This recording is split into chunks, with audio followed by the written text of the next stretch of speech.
Haití vuelve a los telediarios con las noticias de violencia y miseria que caracterizan la turbulenta historia de la nación caribeña, olvidada por la comunidad internacional tras décadas de ayuda humanitaria e intervenciones militares. Pastillas de Memoria presenta en esta entrega el origen de los problemas que hoy en día amenazan con erradicar por completo a los reductos de civilización, de lo que en alguna ocasión se conoció como el rincón más privilegiado del Caribe. Un poderoso jefe pandillero amenazó con una guerra civil en Haití. El ex policía Jimmy Cherizier, apodado Barbecue, lidera una coalición de bandas conocida como el G9, que exige la renuncia del cuestionado primer ministro Ariel Henry.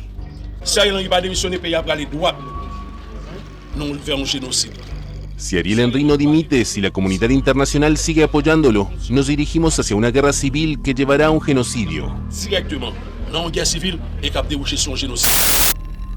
Guerras de poder entre los esclavos independizados, multas millonarias de la administración francesa, regímenes autoritarios de jerarquía familiar, paramilitares armados por los partidos políticos.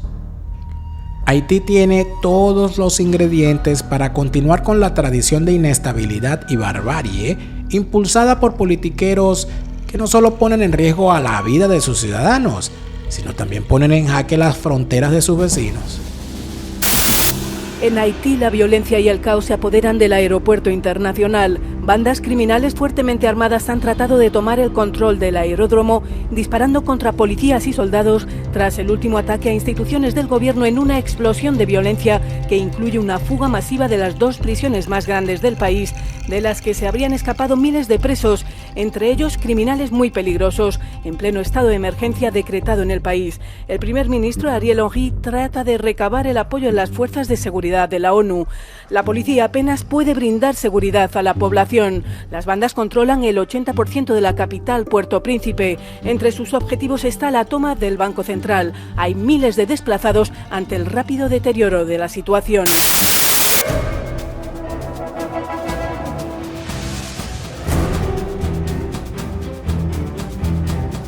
Entregarle este gobierno a un civil, un gobierno de transición, sin el bochilla. Sobre mí recayó la responsabilidad, pero en los otros recibe. Volvió a su táctica de buscar apoyo de algunos gobiernos y de organismos internacionales. Esos que desaparecieron en la madrugada gloriosa del 23 de enero.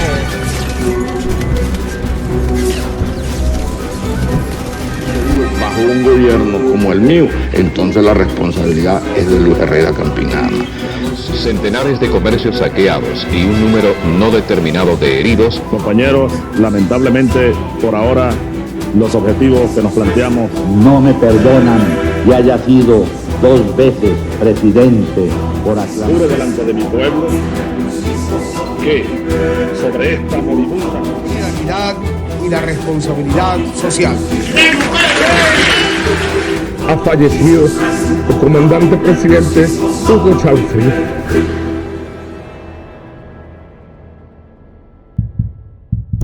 Pastillas de Memoria son presentadas por Hispanidad, abogados y asesores. En España, el bufete número 1 en extranjería, obtención de nacionalidad española y asilo. Hablemos de Escocia en castellano, tus viajes a Escocia en tu idioma. Tu asesor Gustavo, en Estados Unidos la mejor póliza, la que compraste ayer. La segunda mejor, la que compras hoy. Mañana puede ser demasiado tarde. Carelis Bustos y su novela La vida es el mismo infierno, la cruel cotidianidad. Zaida Belén Martínez y lo bello de Venezuela en su libro Lo que me dio la luna. AMBS Servicios, en Estados Unidos, el pago de tus impuestos y planeación financiera que marcan la diferencia. Olivia Sifontes y su libro Destrucción de un país para entender el daño que nos hicieron y nunca olvidarlo. Las puertas de Santiago Don Mar, una historia para pensar. La mujer adúltera existe y no es un bolero. La mujer adúltera, un libro del doctor Danilo Tegler. Haití fue la primera colonia de América en lograr su independencia de Francia mediante las armas. Aquí empezaron los problemas de la nación. porque los rebeldes convirtieron la victoria en una masacre que se cobró la vida de más de 5.000 colonos de ascendencia francesa, entre mujeres y niños blancos, quienes sobrevivieron a las purgas de los esclavos ordenadas por los generales independentistas, huyeron de la isla sin mirar atrás. Aquello se tradujo en una fuga de cerebros y capital humano. Jean-Jacques Dessalines, que se proclamaba emperador, se quedó solo con soldados y obreros que no tardarían en traicionarlo y asesinarlo en medio de las guerras de poder que sacudieron Puerto Príncipe apenas un año después de la declaración de la independencia. Este personaje tuvo el mismo destino que sus víctimas anteriores y murió desmembrado. Durante el próximo cuarto de siglo, la política local pasó por intervenciones militares y conflictos internos donde la violencia era el lenguaje principal de los aspirantes a la presidencia. Estados Unidos logró establecer una calma pasajera cuando ocupó Puerto Príncipe durante 15 años en un intento por cobrar las deudas de los politiqueros locales que estos habían contraído con los bancos extranjeros. Franklin Delano Roosevelt ordenó la retirada de las tropas de Puerto Príncipe luego de 15 años de ocupación militar, y la ciudad no tardó en regresar a las viejas andanzas de la violencia política. François Duvalier es el máximo exponente del fenómeno actual, puesto que tras obtener la victoria en las elecciones presidenciales de la década de los 50, empezó a instrumentalizar a las bandas criminales como fuerzas de choque. En el año de 1957 en Haití es electo presidente vitalicio el dictador François Duvalier, conocido como Papa Doc. Este hombre convirtió a su país Haití en el país más pobre del mundo. Y después de él, Papa Doc, llegó Baby Doc en la presencia del hijo de Papa Doc, Jean-Claude Duvalier, un hombre loco, bueno, pues como el padre, ¿no? Los dos se instalaron en dictaduras que sumieron a Haití en la más profunda de las desolaciones. Hasta la fecha, Haití no se ha recuperado de la época de los Duvalier. Papa Doc, como también era conocido por aliados y enemigos, no les pagaba en metálico a los miembros de las pandillas, pero les permitía cometer delitos violentos a cambio de lealtad política.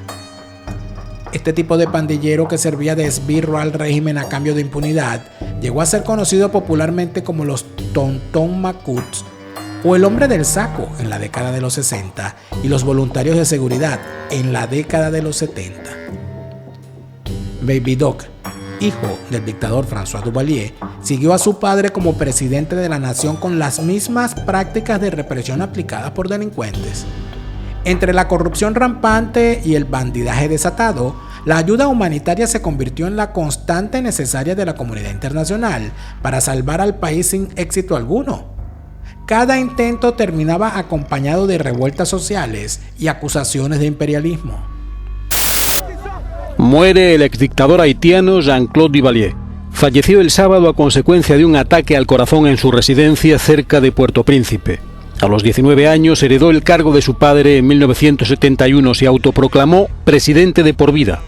Aunque no duró tanto, en sus 15 años al frente de Haití, sumió al país en la corrupción y la represión, con centenares de torturados y desaparecidos. En 1986 tuvo que exiliarse a Francia. 25 años después regresó voluntariamente a su país. Afrontó cargos por crímenes de lesa humanidad y desvío de fondos durante su mandato, pero jamás pagó pena alguna por ellos. Puerto Príncipe vería al menos 5 alzamientos militares y conflictos internos antes de que Jean Aristide llenara el vacío de poder con el apoyo militar de los Estados Unidos. Aristide estuvo a cargo de la presidencia hasta que sus escándalos de corrupción obligaron a Washington a apoyar una iniciativa para derrocarlo. Todo iba mal, pero siempre puede ir peor. Por eso llegó el terremoto y el cólera al pueblo ya destruido por sus políticos.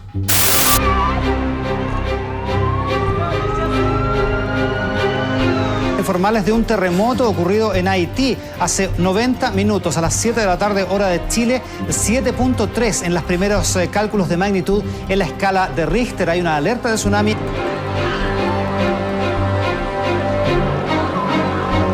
...12 de enero del 2010...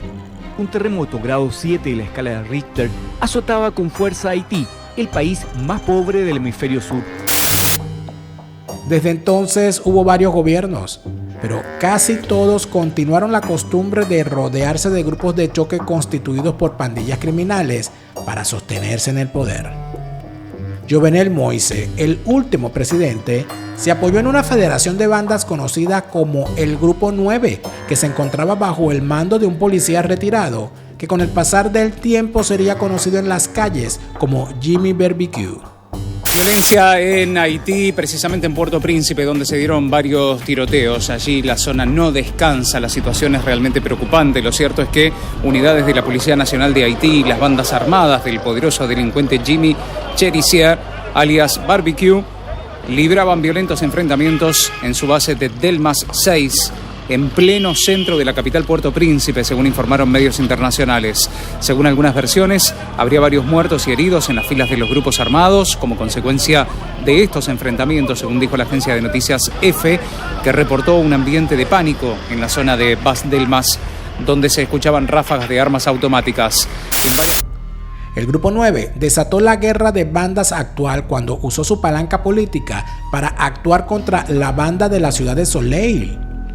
Otros grupos con afiliación política como los Mawozo o los Canaan saltaron a la contienda y empezaron a utilizar los secuestros de civiles como medio de financiación para la compra de armamento. Esta práctica se volvió moneda corriente entre las bandas criminales que, además de secuestrar, también quemaban a sus víctimas. 7 de la noche, 49 minutos. El colombiano Mario Antonio Palacios se convirtió este viernes en el quinto acusado en Estados Unidos en declararse culpable por el magnicidio del presidente de Haití, Jovenel Moïse. El soldado retirado fue el único de los mercenarios que logró huir de la isla después del crimen y meses después fue capturado en Jamaica. De allí fue enviado a Estados Unidos, en donde lo esperaba una acusación por conspiración para cometer el asesinato y proveer material para el crimen. 4 meses atrás, otro colombiano, el capitán retirado Germán Rivera, líder de los mercenarios colombianos que participaron del asesinato, también había aceptado su culpabilidad. Un juez de la Florida lo condenó a cadena perpetua por conspiración para cometer el crimen y secuestro. Jovenel Moïse fue asesinado en la residencia presidencial por un comando armado de militares retirados del Ejército de Colombia que habían sido contratados por sus rivales políticos. Nunca se tuvo claro quién inspiró el ataque de manera específica, pero su violento asesinato recrudeció los combates entre las bandas que con el pasar de los días controlaban más sectores de la ciudad. 4 años después del inicio de estos combates, Barbecue se impuso sobre los Mawozo y puso en jaque a la gendarmería. Barbecue, que tiene ese nombre porque cocina a sus víctimas, aprovechó la victoria y saltó a la política como figura pública. No son raras sus apariciones en cámara y entrevistas a medios. Eso sí, siempre rodeado de un ejército de pandilleros con armas automáticas y blindaje militar. Un poderoso jefe pandillero amenazó con una guerra civil en Haití. El ex policía Jimmy Cherizier, apodado Barbecue, lidera una coalición de bandas conocida como el G9, que exige la renuncia del cuestionado primer ministro Ariel Henry. Si Ariel Henry no dimite, si la comunidad internacional sigue apoyándolo, nos dirigimos hacia una guerra civil que llevará a un genocidio. Desde el jueves, las bandas armadas que controlan zonas extensas de Haití, incluida la capital, Puerto Príncipe, han lanzado ataques contra varios lugares estratégicos, según ellos, para derrocar al primer ministro. Henry en el poder desde el asesinato del presidente Jovenel. Entre sus últimas infamias están hacer dimitir al presidente interino y al primer ministro mediante la amenaza de violencia. Jimmy Barbecue ha dicho que se plantea ejecutar una masacre contra civiles si la comunidad internacional decide intervenir. Mientras tanto, las calles de la capital ahora son una zona de guerra donde los cadáveres se apilan y las comunidades han empezado a construir barricadas para protegerse. Jesumene René también se iría si tuviera oportunidad. Esta madre soltera vive en este cuarto de 16 metros cuadrados con sus 3 hijos y otras 2 personas. Ella es una desplazada interna porque tuvo que huir de su barrio a causa de la violencia de la ciudad. Ayer hablé con mi hermano mayor. Me dijo que estaba angustiado cuando dormía porque disparan, entran a las casas de la gente y no había podido dormir en la noche. Uno no vive realmente. No tenemos vida. Yesumene trabaja como empleada doméstica y apenas puede alimentar a sus hijos. Se preocupa por el futuro de su familia, a pesar de sentirse más segura en este nuevo vecindario.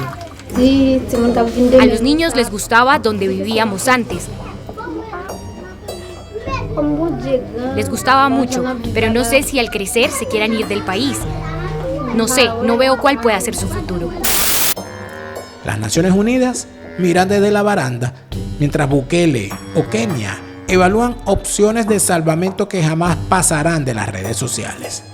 Que por supuesto, no faltará el iluminado que responda que Haití se arregla con democracia participativa y buenas intenciones. Pastillas de Memoria fue presentada por Hispanidad, abogados y asesores. En España, el bufete número 1 en extranjería, obtención de nacionalidad española y asilo. Hablemos de Escocia en castellano, tus viajes a Escocia en tu idioma. Tu asesor Gustavo, en Estados Unidos la mejor póliza, la que compraste ayer. La segunda mejor, la que compras hoy. Mañana puede ser demasiado tarde. Carelis Bustos y su novela La vida es el mismo infierno, la cruel cotidianidad. Zaida Belén Martínez y lo bello de Venezuela en su libro Lo que me dio la luna. AMBS Servicios, en Estados Unidos, el pago de tus impuestos y planeación financiera que marcan la diferencia. Uribia Sifontes y su libro Destrucción de un país para entender el daño que nos hicieron y nunca olvidarlo. Las puertas de Santiago Don Mar, una historia para pensar. La mujer adúltera existe y no es un bolero. La mujer adúltera, un libro del doctor Danilo Tegler.